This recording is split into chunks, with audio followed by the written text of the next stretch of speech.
नमस्कार, बेस्ट ज्ञान चैनल पर आप सबका स्वागत है।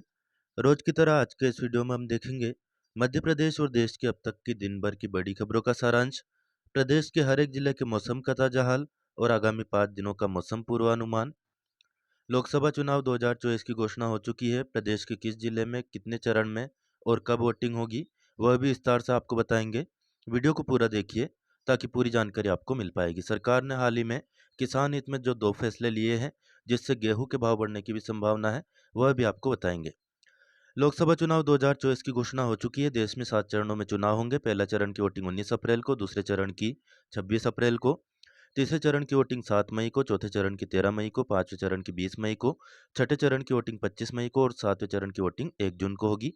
मध्य प्रदेश के सीधी, शहडोल, जबलपुर, मंडला, बालाघाट और छिंदवाड़ा इन 6 सीटों पर 19 अप्रैल को वोटिंग होगी। चुनाव नतीजे 4 जून को आने वाले हैं। किसान हित में हाल ही में जो बड़ा फैसला सरकार ने किया है उसकी बात करें।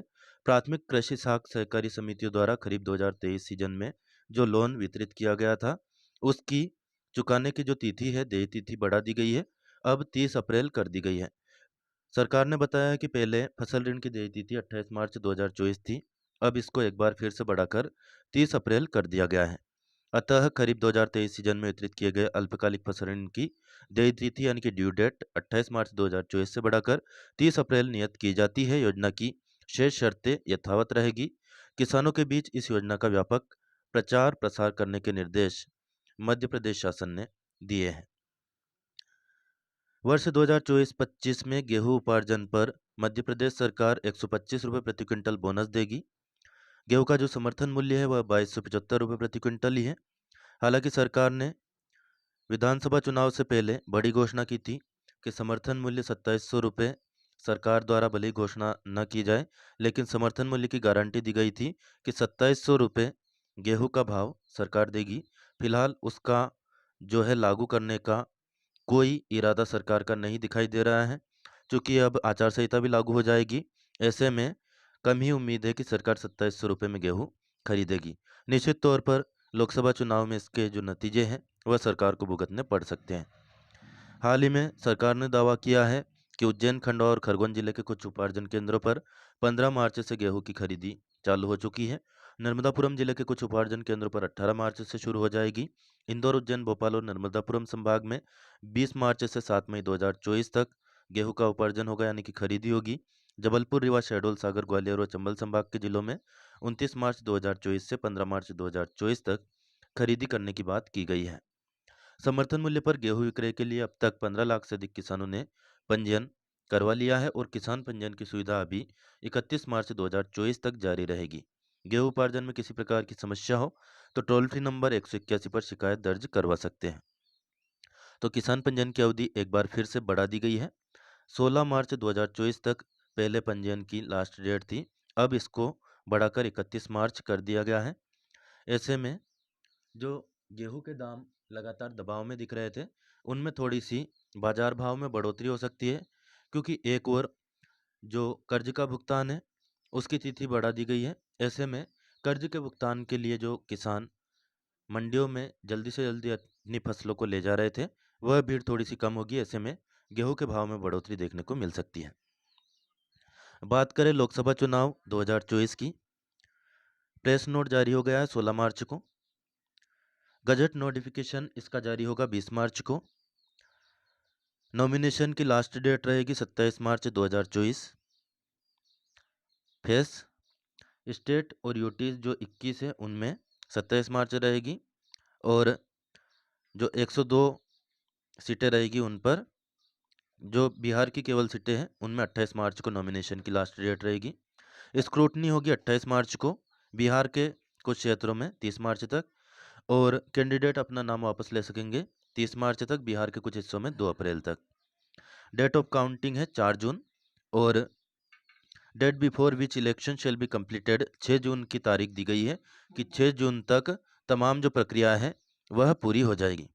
मध्य प्रदेश में किस जिले में कब वोटिंग होगी उसकी बात करें। 19 अप्रैल को 6 सीटों पर चुनाव होंगे, सीधी, शहडोल, जबलपुर, मंडला, बालाघाट और छिंदवाड़ा। 26 अप्रैल को 7 सीटों पर चुनाव होने हैं, टीकमगढ़, दमोह, खजुराहो, सतना, रीवा, होशंगाबाद और बैतूल।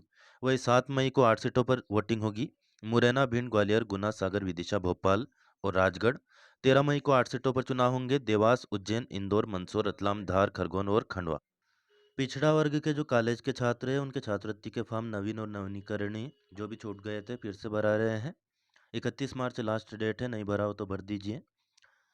स्कूल शिक्षा विभाग ने ग्रीष्मकालीन अवकाश की घोषणा कर दी है। विद्यार्थियों के लिए 1 मई से 15 जून तक, शिक्षकों के लिए 1 मई से 31 मई तक रहेगा। दशहरे का अवकाश 11 अक्टूबर से 13 अक्टूबर तक, दिवाली का 29 अक्टूबर से 3 नवंबर तक और शीतकालीन अवकाश 31 दिसंबर 2024 से 4 जनवरी 2025 तक रहना है। नवीन शैक्षणिक सत्र 1 अप्रैल 2024 से शुरू हो जाएगा। मध्य प्रदेश शासन ने विभिन्न आईपीएस अधिकारियों की नई पदस्थापना की है। सभी की लिस्ट यहाँ पर दी हुई है, वीडियो को रोक करके या फिर स्क्रीनशॉट लेकर के देख सकते हैं यदि इंटरेस्टेड हो तो। 15 मार्च के खुजनेर और ब्यावरा मंडी के भाव आप यहाँ पर स्क्रीन पर देख सकते हैं। 16 मार्च के जो लेटेस्ट भाव है वीडियो के नीचे डिस्क्रिप्शन में आप पढ़ पाएंगे, कुछ ही देर में अपलोड कर दूंगा। चुनावी साल है, कुछ वादे याद करवाना जरूरी है। न्यूनतम समर्थन मूल्य सरकार ने मसूर का 6,425 रुपये प्रति क्विंटल घोषित किया है, लेकिन मंडियों में भाव 6,000 के नीचे जा रही है। सरकार यदि वास्तव में किसान हितैषी है तो जल्द से जल्द इसकी खरीदी शुरू करनी चाहिए। डेली न्यूज़, करंट अफेयर्स, सरकारी योजना और नौकरी की जानकारी के लिए बेस्ट ज्ञान चैनल को सब्सक्राइब करना बिल्कुल ना भूलें। और ऑलरेडी सब्सक्राइब कर चुके हो तो बेल आइकन यानी कि घंटी का बटन जरूर प्रेस कर देना, ताकि आपको नोटिफिकेशन मिलना स्टार्ट हो जाएगा। मध्य प्रदेश में लोकसभा चुनाव की हम बात करें, बीजेपी ने सभी 29 सीटों पर अपने उम्मीदवार घोषित कर दिए हैं, जबकि कांग्रेस ने केवल 10 सीटों पर ही उम्मीदवार अभी तक घोषित किए हैं। अब बात कर लेते हैं जिलेवार मौसम पूर्वानुमान की।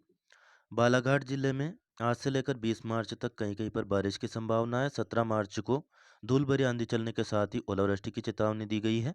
18 मार्च को धूल भरी आंधी चल सकती है, बिजली चमक या गिर सकती है। 19 मार्च को बिजली चमकने, गिरने, धूल भरी आंधी चलने और ओलावृष्टि भी कहीं कहीं पर होने की संभावना जताई गई है।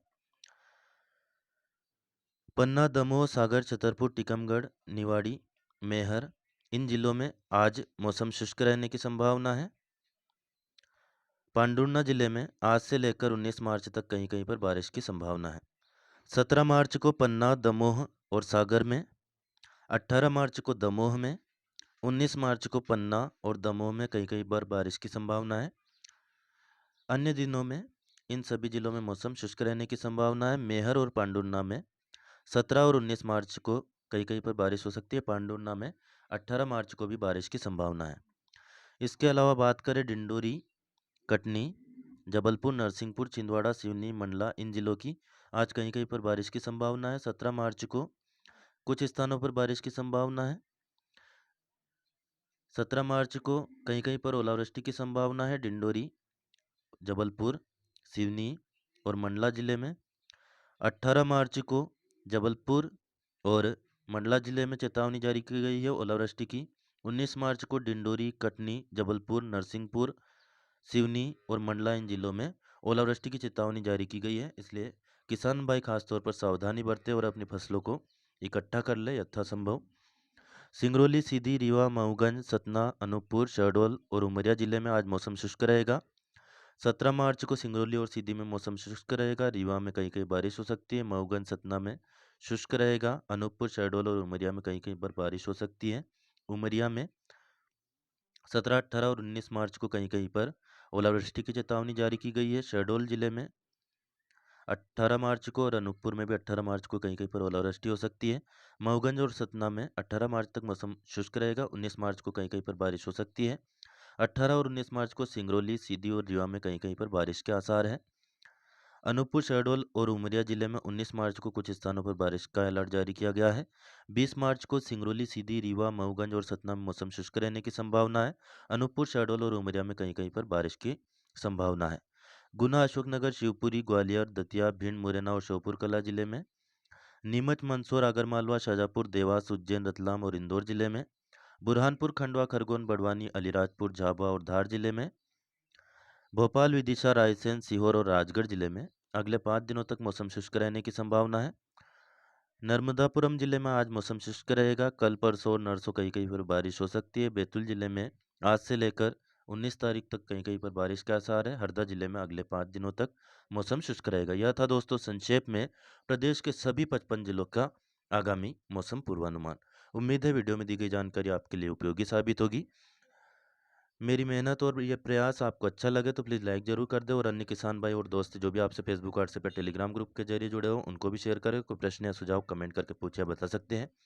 आपकी राय, बारिश की स्थिति, लोकसभा चुनाव के संबंध में आपका मत कमेंट करके ज़रूर बताया करें। फिलहाल इस वीडियो में इतना ही। लाइक, शेयर और चैनल को सब्सक्राइब करना बिल्कुल ना भूलें। धन्यवाद। जय जवान।